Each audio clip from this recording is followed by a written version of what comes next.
I'm going to tell you something that no politician, no news anchor, no soft-spoken academic with a government grant to protect will ever admit. The G20 summit, this thing our president sold as South Africa's moment of glory, was a farce, a criminal farce, a circus, a global TED talk with no genius, a buffet with no food, negotiation table with no negotiators. And at the center of it all was Cyril Ramaphosa, standing there like a retired uncle who accidentally walked into a billionaire's meeting and decided, let me lecture the world on bullying. Bullying. This is the same man who can't even bully potholes into disappearing. This is the same government that can't get SAPS to respond when you scream, but suddenly they're standing on a global stage telling Donald Trump, Japan, India, and the EU that we will not be bullied. Bullied by who? The electricity? The collapsing railways? The rand? Load shedding stage we stopped counting anymore? Let's break this down. A direct, ruthless, the Summer Sambit style.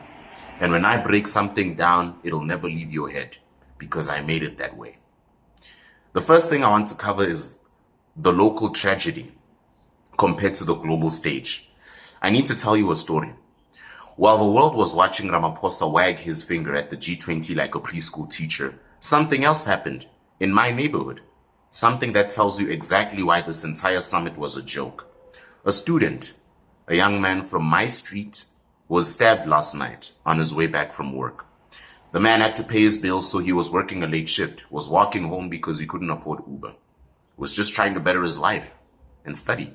He didn't scream, "Don't bully me." He screamed for help that never even came. There was no police van. There was no ambulance that arrived on time. In fact, it was a cold night with mist. It was just eerie. There was no minister posting an inspirational quote with a struggle song in the background. None of that. He bled in silence while his stuff was taken and while his president was in Johannesburg telling the world how much we will not be bullied. Can you see the disconnection I was telling you about? You see the delusion. The government's reality is staged under bright lights with foreign flags. There's a toxic relationship between government and people. We're in two different worlds. We can't relate to each other. It's a very toxic relationship between people and government. It's useless to call someone on the phone who's not going to answer anyway. That's us and the government. The G20 didn't fix that. Ramaphosa's speech didn't fix that. The country is living in two parallel dimensions, and only one of them is collapsing. So this whole South Africa we will not be bullied speech was just a beggar begging billionaires. Because I need to explain to you how insane this G20 moment was. Imagine you're completely broke. Your fridge is empty, your water has been cut off, and your landlord is calling you every hour. Your lights are off, the kids keep asking you questions because they don't know what's going on. And then you walk into a billionaire's mansion and declare, "I will not be bullied." My brother in Christ, they don't need to bully you. You're the one bullying yourself. The mirror is bullying you. Your bank account is bullying you. Reality is bullying you.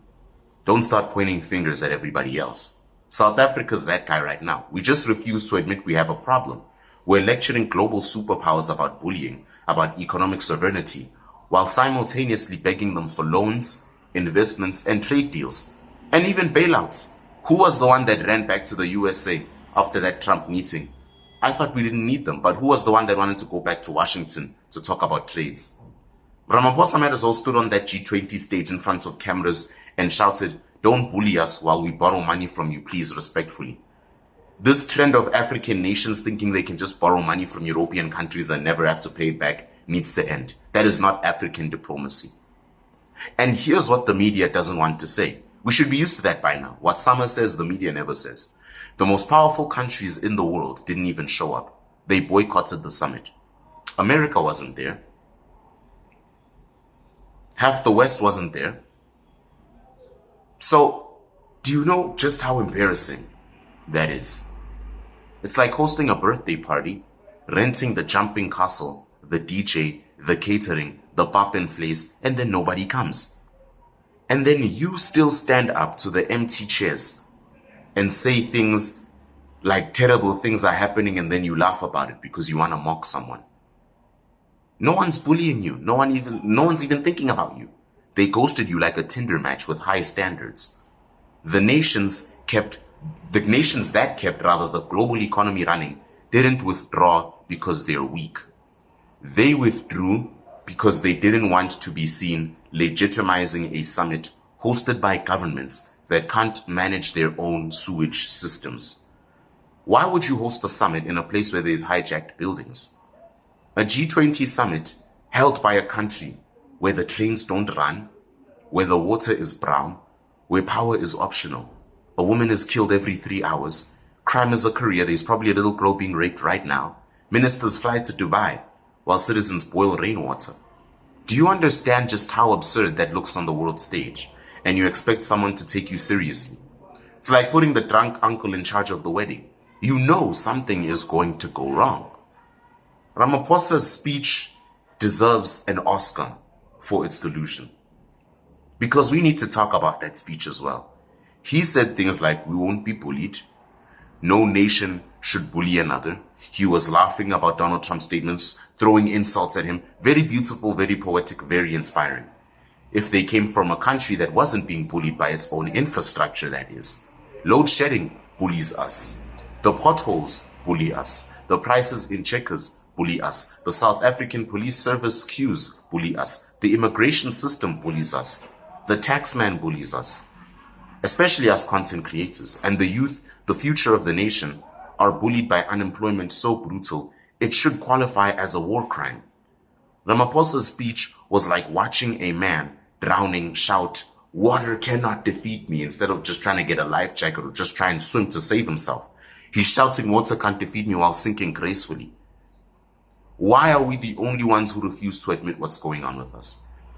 Trump didn't boycott because he hates South Africa and he's this racist. Other countries didn't withdraw because they are anti-BRICS. The world stayed away because they are sick of being guilt-tripped by failing states demanding money while refusing accountability. That's all. They're tired of donating to governments that just won't do anything better because they'll mismanage every cent, and then when they do so, they blame everyone else for their own pathetic failures. They reject responsibility, and then they carry corruption like a family heirloom. And then they scream colonialism when they are asked where the money went. The world has learned the pattern. And for the very first time, they said, no, thank you. We're not going to give you any more money. Not because they're bullies, but because they are done being free ATMs. ANC doesn't even need a card to go and withdraw from the European Union. While Ramaphosa delivered his "We will not be bullied" sermon, America just revoked Naledi Pando's visa. The Madlanga Commission is revealing corruption that makes Zuma's state capture look like amateur rush hour. Women are marching in purple because the government has ignored gender-based violence for years. Municipalities are collapsing much faster than South African Airways flight schedules, and the rand is playing hide and seek with the dollar.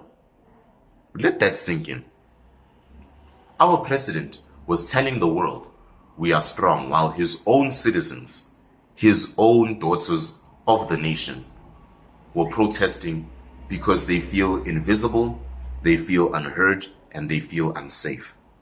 That young student bleeding on the tar last night, he is the real state of the nation. Not the flags, not the podium, not the photographers. Because reality speaks louder than Ramaphosa ever will.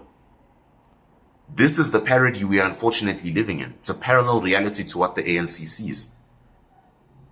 You can't get a passport in time around here, but we're hosting the world. You can't get clean water around here, but we're giving speeches on human rights. You can't get load shedding relief, but we're advising nations on energy policy. You can't get justice here, but we're lecturing America on international law. You can't promise any of our little girls safety, but we're preaching sovereignty. South Africa is like that friend who gives relationship advice, but cries in the bathroom at night. We are delusional. We are theatrical. We are a case study in pretending everything is fine. Here's the truth I'm also going to tell you. And actually, this is the South African twist. I want to speak this point plainly so that you don't, kind of like mistake what I say. A man cannot manage his home while his business... No, wait. I was trying to... Oh, God. Let me say that again. I was trying to make it sound cool, okay? Okay, don't you judge me. I was trying to say a man cannot expect to be managing his colleagues in his business when he can't even run his own home. South Africa doesn't even need another speech. It needs leaders who can walk down their own streets without a convoy. Leaders who know how it feels to struggle. Leaders who would notice a young man bleeding on the pavement at 11 p.m. I think it was 11 p.m. Ramaphosa talks about bullying while his people are being bullied by circumstance, by poverty, by thugs, by incompetence, and by neglect. That boy who was stabbed, he is not a statistic to decorate a politician's speech. He is the reason the speech means nothing. Nothing. I mean, you wanted me to be brutally honest. The G20 was not for us. It was for optics.